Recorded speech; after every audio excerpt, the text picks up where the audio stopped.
Because children, they pick up on that stress. They understand mommy just talked to daddy and something didn't go well. Why are they always mad at each other? Is it my fault? Right. And you got to remember, and judges are beginning to understand or have understood that you may say, well, we don't, it's between him and me. It's not, we don't do it in front of the kids. Well, the kids know whether you think they know or not.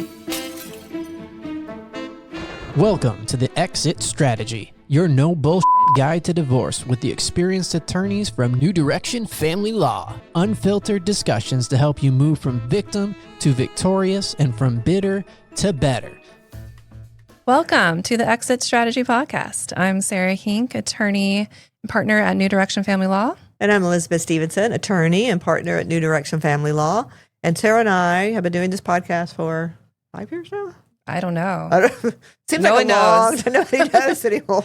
We're just coming back from a hiatus. Yeah, we have. But what's top of mind for us, as always, and when you talk about divorce and separation, is custody, because that's always a big, big issue for folks that come and see us. And I think it's more of the one that has the most minefield sometimes. Yeah, for sure. I mean, that's what people can fight about the most. You have kids, it's the thing you, for the most part, care about the most. Yes, for the most part. Yeah. And it's thinking that you don't have children with the anticipation of sharing them and only seeing them half the time. That's a good point. I hadn't thought about that. Which is really hard to wrap your mind around. It is. Because I got separated when John Thorne, my son, was 2, and I remember we did the generic, you get Monday, Tuesday, I get Wednesday, Thursday, and we alternate. So it was 50-50, but I remember like going in his room and laying in his bed and smelling his pillow and crying, really but it got better. Yeah. And then I learned to enjoy like having 2 days off, or not being on 100%. Didn't mean I love, you get over that guilt. Didn't love him any less, but it is hard. It is really hard. And so it's understandable that people fight so hard for custody. Absolutely. But hopefully for the right reasons, but sometimes not, but we'll talk about exactly that. Right. Like that's when you come to us and like, I understand that, but let's think about sharing 50-50. Right. Like, can you wrap your mind around that? Right. Do you understand that there's a benefit to that? Right. I ask them, okay, well, is so-and-so a good mom? Is so-and-so a good father? Like, can you really say that they're not? Right. And sometimes you really can say they're not, and there's some reasons for that, but a lot, especially in where we practice, in the counties we practice in, a lot of times that the starting point is 50-50, and then it's our job to move judges off of that, where it used to be sort of the opposite. But there is no preferential treatment for mothers anymore, really. I mean, there may be. There's whispers about certain judges every once in a while. But the law is not like that. The starting point is, what is the best interest of this child? And the judges start with the best interest of this child is have a relationship with both parents. And they start with thinking that's equal. Yeah. And then show me why that shouldn't happen. Right. And my what I say to clients a lot of times is, you want the other parent to be a good parent. You want them to step up. And so if you can and you feel comfortable, if it's a temporary arrangement, which is good, give them a chance. Give them a chance to, as we say, hang themselves. Hopefully they'll step up. But if they don't, then So, okay, well, they never take, Bobby to the doctor's appointments. Because you've never given them the opportunity to. Do you hijack that situation? Or you may have been a stay-at-home mom. And I have had judges, like you have said, we've said before, well, that's not how it works anymore. That's not where we are. We're not together. You're not a stay-at-home mom anymore. So that doesn't matter to me that much. Right. Is what a judge will say. And what is he going to do on the days that Bobby needs to go to soccer? Well, he's going to figure it out. He's going to take them. That's right. Or if he doesn't, then the judge is going to take notice of that. Yeah. When you can and custody is always modifiable. That's the other thing too. You have to remember it's not forever and permanent. But you got to have a really big. And some reasons are that there's some mental health issues, or there are some substance abuse issues that the other party is not taking care of, and so you can put some provisions in place, or the court can, to get them help to take care of those, and see if they will do what you've agreed to do, like doing a tiered custody schedule, that you're going to go to AA or you're going to go to counseling for substance abuse, outpatient, and then we're going to put you on a sober link where if it's an alcohol, you're going to blow into that or get a health follicle test. If you do all that, you do what you're supposed to do, and you get better, then you move to tier 2 and you get more time. And that's the same thing if there's been a stress in like a bonding or a relationship where a parent has not been around that much. Correct. Are they going to just show up and get 50-50? No, they're not. And it depends on the age of the child, too. And the court's going to understand that that's a relationship that needs to be built up. Correct. And there'll be another one of those like tier 1, tier 2, or even starting out reunification therapy to even just introduce this person who might be a stranger at that time. Right. And that does happen. They just come back. And I know that's really scary for a parent who's had complete control and custody. It is, because it's like, where have you been? And I can understand the animosity there. 100%. Especially to come in and say, well, I want 50-50. It's like, no, we're not doing that. And they take the perspective of the child into consideration too, and how that's going to affect them. Right.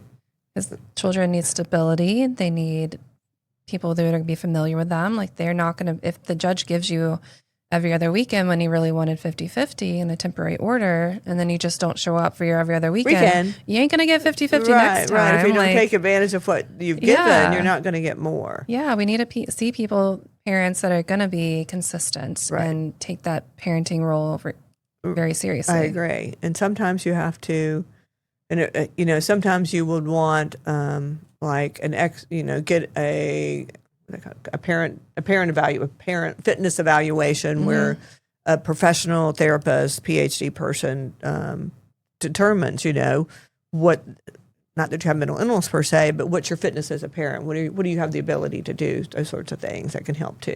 Or custody evaluation. Yeah. May be needed. Custody evaluation, I have cases that have those going on right now. It's important. And the judges really like that. Because the judge, like we keep saying, is only with you for a day or 2 days if you have a really long permanent custody hearing. Right. But still, like, are they paying attention the full time, first of all? And no, because let me take a break because I just got this emergency, and then they come back and they have to come back to you. And they got their laptop open up there and they're looking at it. I don't know what they're looking at. We don't know what they're looking at, but to have a professional who has spent hours and hours and hours interviewing your family, the children, your ex-spouse, write something up about custody and recommendations. I mean, the judge is going to take notice of that. The judge is going to do that. I mean, the flip side of that is that it costs a lot of money. It does, and not everybody can do that. Mm-hmm. But if you can and you think it's important, I think it's a good thing, to have done. And then there are guardian ad litems, which you've done some podcast on, that can be helpful in some cases too. Parent coordinators, if you have a high conflict case where you're unable. There are some people that just cannot co-parent, and they call it parallel parenting, where they're in their own silo. Yeah. You take care of them when they're with you, and I'll take care of them when they're with you. And then we don't really talk much. If we do, it's going to be through our family wizard, and never the two shall meet. And and that may be just how it is. And sometimes that's better than being at each other's throats. I agree. Because children, they pick up on that stress. They understand mommy just talked to daddy and something didn't go well, where they're always mad at each other. Is it my fault? Right. And you got to remember, and judges are beginning to understand or have understood that you may say, well, we don't, it's between him and me. It's not, we don't do it in front of the kids. Well, the kids know, whether you think they know or not. They know when you do an exchange that everybody's all tied up. Yeah. Nobody's talking to each other, or you're at a basketball game. Don't go sit on, you're sitting on the other side. They know. They know. They do. It's really bad. I have some cases where that's really bad. Yeah. And it breaks your heart, but I didn't live there, I didn't live with them. I don't know what went on, and I understand the animosity, but at some point we got to figure out a way to help this family move forward. You're the grown-up. Work together, just act decently and friendly and cordial when you're in front of the children, and that's it. Right. You can do that for the 5 minutes it takes you to exchange. Grow up. It's not about you. And it just goes back to, people's tendency to be really selfish sometimes. And they say that they love their children, which they probably do, but they don't act like it. You got to, put the effort in. You got to put the effort into it. Yeah, you're, damaging your little children they claim to love so much. Right. Get it together. Right. Hey guys, it's Cam with New Direction Family Law, and if you've ever known a friend that's gone through some sort of a custody dispute, you can imagine how stressful it is. Or if you've gone through a custody dispute yourself, child custody disputes can be one of the most stressful and exhausting times of divorce for you and your children. You know your children best, and it's important that you know your legal rights and options and have a say in what's in their best interest, the best interest of your children. And at New Direction Family Law, we have over 80 years of experience combined protecting the rights of our clients in child custody matters. We aggressively advocate, we support, and we educate our clients to achieve the best possible outcome. So if you're going through a child custody matter or you have a loved one that is, let us be strong for you so you can be strong for your children. Give us a call today at 919-719-3470 to schedule an initial consultation. You can click the link in the episode description, or you can reach out to us via our website at newdirectionfamilylaw.com. Can you imagine? It's hard for us as adults to be a kid, and that they're going through it too. So anything you can do to help them would be beneficial. And I know it's hard to set your own issues aside, but that's where you go to your therapist or your counselor and you deal with that. Yeah. So co-parenting is something that the judge takes into consideration when determining the best interests of the minor children. Right. And in determining if even legal custody, if y'all can't co-parent and you can't talk to each other, how are you going to make decisions together? Yeah. So be careful, because they may give the decision-making power to the other party. Yeah. Because you can't come to an agreement. Right. Or leave it up to a parent coordinator who's going to make that decision for you. Who you're paying. Who you're paid to make that decision. Another person to pay for. In your life. And it's just like, how far are you going to take this? Yeah. For all 18 years of your child's life? Some people have. Some people got long-time clients for sure. They sure do. They're just you got to figure out what's important in the long run, I think, in that way. And you have to remember, too, that the parents aren't the only people that can file a claim for custody in North Carolina. I mean, the statute reads anybody can, who has a relationship with a child. I've had aunts, uncles, grandparents, all of that, have come in. And once they're a party, they're always a party, and so they're going to be in your lives, too. Yeah. Unless you two parents can work it out and get it together. Yeah. Kind of thing. Very true. And something else that the courts have to consider when determining best interest is domestic violence. Yes, absolutely. So that's something that you would want to talk to your attorney about, and if you need to put on evidence of that. But domestic violence, especially in front of the minor children, is not good. No, it's not good. No. So that may swing it from 50-50 as well. And courts order things like anger management classes or going to the DOSE program, which is very intensive. It is. It's long.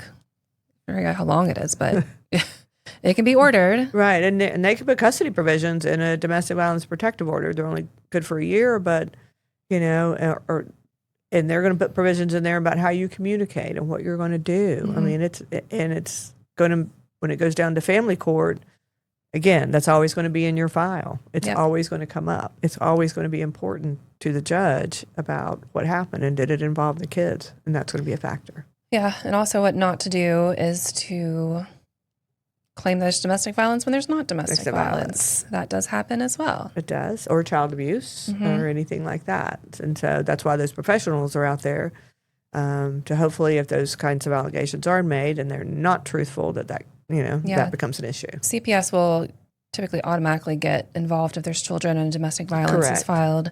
And I've had CPS records come back and say that they have concerns that mom is not being truthful. Right. Or, it's going to say that in the records and the judge is going to see that. So, yeah. So don't think that that's a good mechanism for you to get more than 50-50 custody, because it'll always come out in the end. And that's not what's good for the kids either. Because these days everything is online. Like everything is public. That's true. That is absolutely true. They can go, as soon as they get older, they can go in the e-portal and they can read all the allegations that are in there. They can just Google their parent's name and the court case is going to pop right up. That's right. So every nasty thing you put about dad in your custody complaint or in your motion, they're going to read. Right. And if you put, Joey said this in your allegations in your complaint, the only way you're going to get in what Joey said is to put Joey on the stand and have him testify. Yeah, we want little Joey there. And we don't want that. No. There's sometimes when I just older children. Yeah, I had older kids come in and go in the back and talk to a judge. And one, it was very, and they were like 16, 15. And it was very powerful for them to finally be able to have their voice heard. And the judge heard them and modified the order. But if mom had said, no, I don't want him to go back and talk to the judge, the only way I was going to get it on is to put that child on the stand. And then you got to make a decision. Do you want to do that? And sometimes judges don't like that either. I mean, they're going to punish the other parent. Yeah. Like, what's wrong with you, ma'am? Why do you want this child to come up here and do that? Yeah, I don't think judges like, in general, children coming to talk to them. But sometimes it's, Understandable, but they don't like it. No, I agree. And I don't like it. I don't like bringing kids in. But sometimes they're very adamant of, yes, I want to and I need to. But we also understand the dynamics at home that there might be a parent that's alienating the child from the other parent and saying things. And, hey, if you go to the court and say this about daddy, correct, I'm going to, buy you a new whatever. And that's not unheard of. No, Absolutely not. Crazy things happen. They do. And desperate people do desperate things. And they lie. And a lot of times it comes out. It does. We figure it out. And judges will not be happy. I mean, there's cases where alienation attempts were so bad that the judges just take custody away from that parent that's doing that and give it sole custody to the other parent. Right. Because looking at people that are going to follow court orders, people that are not going to have those types of behavior, that's also what the judge is going to consider. Right. And I had a case a long time ago, but before it was my client, was not truthful in the first temporary hearing. It was custody hearing. And the judge was there for a really long time, and you were assigned the judge for the life of your case. And some judges have memories that you would not believe. And every time we had a hearing, he remembered that she was not truthful and never believed this client ever again. And nothing ever good came of that. Yeah. I mean, it's not good for your kids at the end of the day. It's not. Like if the other parent's a decent parent, then don't swing it any other Yeah, way. Don't lie. No. Don't cause your child unnecessary stress too. Right. And think that then there's something wrong with daddy or something wrong with mommy. Right. That's not true. I agree. And when people all your friends get in your ear, well, this happened when I went to court, this is what happened. That's not what's going to happen necessarily in your case. No. Go to therapy, go to counseling, work through it. Right. That in most cases are going to be 50-50 unless there's domestic violence, drugs, alcohol to an extreme, or just someone that is lacking the maturity to parent, or hasn't been consistent. Present and inconsistent. I mean, those are the things you have to think about. Other than that, more than likely it's going to be 50-50. Yeah, they might be an asshole, but they can still be an okay parent. That's exactly right. Well, that's what we hope for. I hope he's just an asshole to me and that he's okay with the kids. But he's okay with the kids. And maybe, a great t-shirt. Yeah. And maybe an asshole, but he's a good parent. He gets married to little Tiffany, and maybe Tiffany's just a happy woman, and they'll be okay over there. Yeah, and sometimes that's a good thing. You know, that then they have someone to help them, and sometimes it's helpful. Yeah, I mean, a lot of people say, "Oh, well, he wasn't interested in the kids until he remarried." I'm like, "Well, yeah, but now he is, so let's be happy about that." Yeah, that's what's good for the kids. I agree. That's all the shit we got. Well, ain't that some shit? Thanks for listening. Don't forget to leave us a review. You can visit us online at newdirectionfamilylaw.com. You can also follow us on Instagram at the Exit Strategy _podcast or email us at exitstrategy@newdirectionfamilylaw.com. We'll be back next week with more no bullshit content about life, divorce, parenting, relationships, and everything in between.